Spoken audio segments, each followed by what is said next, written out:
अंतरराज्य गोरु चलाण राकेट ठाप 91 गोरु सह कंटेनर जबत 2 गिरफ। जयपुर टाउन थाना पुलिस अंतरराज्य गोरु चलाण मामलें पुणी एक बड़ सफलता हासिल करिछि।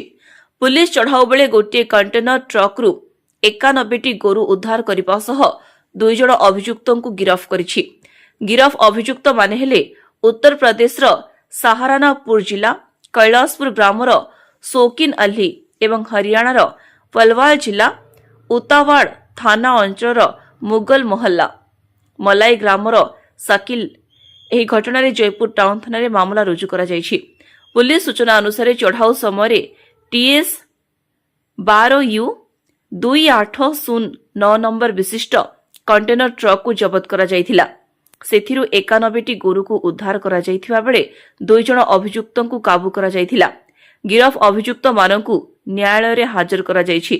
ଏହି ଗୋରୁ ଚାଲାଣ ରାକେଟ ସହ ଆଉ କିଏ କିଏ ସମ୍ପୃକ୍ତ ଅଛନ୍ତି ଏବଂ ଏହା ପଛରେ ଥିବା ନେଟୱାର୍କକୁ ଠାବ କରିବା ପାଇଁ ଜୟପୁର ଟାଉନ ଥାନା ପୁଲିସ ପକ୍ଷରୁ ଅଧିକ ତଦନ୍ତ ଜାରି ରହିଛି।